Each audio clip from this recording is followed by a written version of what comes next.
Trading में ऐसा कोई टेक्स्ट बुक स्टाइल नहीं है जिसमें हम ये कहें कि आपने इसको ज्यादा वेटेज देनी है, इस पे ज्यादा नजर रखनी है और इस पे कम जी। नजर रखनी है। ठीक है, अब इसको कभी कभार मार्केट के लिए सीपीआई ज्यादा इंपॉर्टेंट होता है, कभी कभार जॉब ज्यादा इंपॉर्टेंट होता है। अब आपने कैसे मालूम करना है कि सीपीआई ज्यादा इंपॉर्टेंट है, जॉब ज्यादा इंपॉर्टेंट है? जो आउट ऑफ कंट्रोल हो तो वो सेंट्रल बैंक के लिए इंपॉर्टेंट है। क्यों? क्योंकि अगर वो आउट ऑफ कंट्रोल है तो उसको सेंट्रल बैंक ने कंट्रोल करना है तो उसके लिए एक्शन लेने हैं तो इसके लिए इंपॉर्टेंट। तो ये जिस तरह मैं आपको एग्जांपल देता हूँ, कोविड में लॉकडाउन की वजह से बहुत ज्यादा लोग बेरोजगार हुए थे, तो उस टाइम पे सेंट्रल बैंक का जो फोकस था वो महंगाई भी नहीं था, सीपीआई भी नहीं था, वो जॉब्स पे था। फिर सीपीआई पे मार्केट ज्यादा मूव नहीं हो रही थी, लेकिन जॉब्स पे मार्केट बहुत ज्यादा मूव हो रही थी। फिर उसके बाद 2022 में हमें देखने को मिला कि सीपीआई बहुत ज्यादा ऊपर गई, 9% तक गई। अब जॉब्स कंट्रोल है, अनएम्प्लॉयमेंट रेट कंट्रोल है, लेकिन सीपीआई आउट ऑफ कंट्रोल है। तो फिर सेंट्रल बैंक ने क्या कहा? सेंट्रल बैंक ने कहा कि जो ठीक है, अभी ना जॉब्स कंट्रोल है लेकिन inflation is out of control, तो हमने क्या करना है? हाइकिंग साइकिल स्टार्ट करना है, बैंक रेट को बढ़ाना है, तब तक बढ़ाएंगे जब तक हम सीपीआई को इन्फ्लेशन को कंट्रोल नहीं करते। अगर हम CPI USD year on year यहाँ पे ले आते हैं, इन्वेस्टिंग डॉट कॉम हो सकता है हमें दें, यहाँ पे इसके साथ इन्वेस्टिंग डॉट कॉम लिखते हैं। ठीक है, ये रहा यहाँ पे investing dot com, CPI year on year, ये मैंने आपके लिए यहाँ पे आपके लिए ये हो गया। ठीक है, अब देखें, इसमें अगर हम यहाँ पे इसको पूरा निकालते हैं तकरीबन 2020 तक, तो फिर मैं आपको समझा पाऊंगा कि यहाँ पे इनके लिए इंपॉर्टेंट क्या था और इसको आपने कैसे फिट अब देखिए, नवंबर 2020 में अगर आप देख ले, यहाँ पे मैं आपके लिए जूम भी कर देता हूँ थोड़ा बहुत। ठीक है, यहाँ पे देख लेते हैं। अब देखें, नवंबर 2020 में इन्फ्लेशन 1.2% पे था, दिसंबर 2020 में 1.2%, 1.4%। सेंट्रल बैंक 2% के करीब चाहता है, इसका मतलब इस टाइम पे सेंट्रल बैंक खुश है।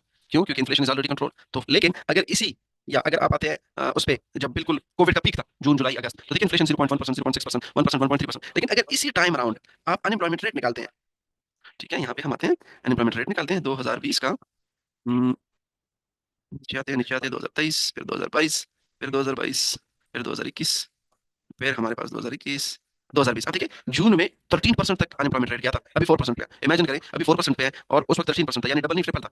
तो इस टाइम पे 14% मई में था, और इसके अलावा देखिए 4.4% था अप्रैल 2020 में, कोविड से पहले 4.4%। सेंट्रल बैंक खुश था, ये कोई मसला नहीं है, अनएम्प्लॉयमेंट रेट कंट्रोल है। लेकिन जब 14% इन्होंने देखा कि यार मई 2020 में तो बेरोजगारी बहुत बढ़ी है, और सेम मई 2020 में अगर आप देख लें इन्फ्लेशन कंट्रोल है, सेंट्रल बैंक ने क्या किया? सेंट्रल बैंक ने कहा बाढ़ में जाए इन्फ्लेशन, इसको कंट्रोल करो, बेरोजगारी को कंट्रोल करो। फिर उसके बाद एट द सेम टाइम अब देखिए, इस टाइम पे फोकस कहाँ पे था?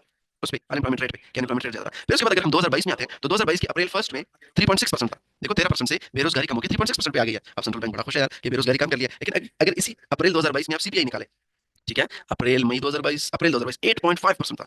इमेजिन 1.4% से जंप करके 8.5%। इस टाइम पे सेंट्रल बैंक ने कहा यार बाढ़ में जाए अनएम्प्लॉयमेंट रेट हमने ऑलरेडी कंट्रोल किया, इस चीज को कंट्रोल करो, 8.5% पे जा चुका है। ठीक है, तो ये डिपेंड करता है कि कौन सी चीज आउट ऑफ कंट्रोल है। अब क्या सिचुएशन है? अभी अगर आज का हम निकालें, ठीक है, अब देखिए 2.8%, सेंट्रल बैंक क्या चाहते हैं? 2% के करीब। अनएम्प्लॉयमेंट रेट कहाँ पे? अनएम्प्लॉयमेंट रेट आजकल है 4.1%। It's mean unemployment rate control है, कोई इसमें फर्क नहीं है। जो तकरीबन कब नवंबर 2024 में था या जो जुलाई 2024 में था, वो अभी भी है। यानी एक साल में बढ़ा नहीं है या 8-10 महीने में बढ़ा नहीं है। इसका मतलब है unemployment rate is no more a headache. ये हेडेक नहीं है, बट हेडेक क्या है? हेडेक 2.8% वाली इन्फ्लेशन फिगर है, सीपीआई ज्यादा है, इसको कंट्रोल करना है। क्योंकि सेंट्रल बैंक कितना चाहता है? 2% के करीब। अब हमें कैसे पता चलेगा कि कितने पे सेंट्रल बैंक खुश होगा? सीपीआई हमेशा सेंट्रल बैंक चाहता है कि 2% के करीब, थोड़ा बहुत नीचे या थोड़ा बहुत करीब, का मतलब ये है ना कि 2% से 1.9% no problem, 2.1% no problem. Central bank unemployment rate कितना चाहता है? हमें कैसे पता चलेगा कि अनएम्प्लॉयमेंट रेट सेंट्रल बैंक कितना चाहता है, इसमें खुश होगा? अगर आप एफओएमसी सेंट्रल बैंक की मीटिंग निकाले, और मीटिंग निकालने के बाद मीटिंग कैलेंडर एंड इन्फॉर्मेशन पे क्लिक करें, और यहाँ पे आप मार्च के प्रोजेक्शंस मटेरियल निकाले। प्रोजेक्शन मटेरियल में आपको पता चलेगा कि सेंट्रल बैंक 2025 में, यहाँ पे अगर आप थोड़ा बहुत मैं आपके लिए और जूम कर लेता हूँ, 2025 में अनएम्प्लॉयमेंट रेट को कितना चाह रहे हैं? 4.4। इसका मतलब है अगर 4.4 तक जाता है, नो इशू, कोई मसला नहीं है। लेकिन अगर पूरे 2025 में, एक महीने की बात नहीं कर रहा, लेकिन अगर तो 4.4% है, नो प्रॉब्लम। लेकिन अगर इससे ज्यादा है, प्रॉब्लम है। अब इमेजिन करो मिसाल के तौर पर अप्रैल में आता है 4.3, मई में आता है 4.5, इसका मतलब है ऑलरेडी 4.4 से ऊपर जा चुका है, 4.5 पे आ चुका है, और 6-7 महीने की रिपोर्ट अभी बाकी है।